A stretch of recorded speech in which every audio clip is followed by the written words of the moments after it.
বন্ধুরা, শ্রী গোবিন্দ নার্সারিতে আজকে একটা পদ্ম দেখাবো। এটা পদ্ম নয়, তাহলে ওয়াটার লিলি বা শামলা। এটা ওয়াটার লিলি বলে? শামলা। আচ্ছা, শামলা বা স্যাপলা যেটা বলে। হ্যাঁ, তো দেখুন এটা হলুদ কালার আছে, গোলাপি আছে, সাদা আছে, আচ্ছা আচ্ছা, ব্লু কালার আছে। আচ্ছা, ব্লু কালার। তো খুবই সুন্দর এগুলো, ছোট ছোট পাতা আর খুবই অপূর্ব দেখতে এটা মোটামুটি। তো এটা মোটামুটি কত দাম আছে? 600 টাকা দাম আছে। শ্রী গোবিন্দ নার্সারিতে ডি ব্লকের অপোজিট এটা পাওয়া যাচ্ছে। কিছু নাগের বাজার ভর্তি গাছ থাকে।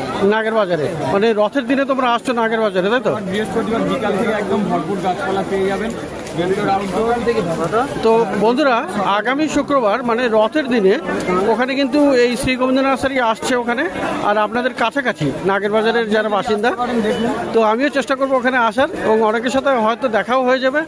তো এইরকম আরও প্রচুর গাছ, মানে বৃহস্পতিবার সকাল থেকেই মোটামুটি সকাল যদি না হয় বিকেল থেকে তো 100% থাকবে, আর শুক্রবার সারাদিন।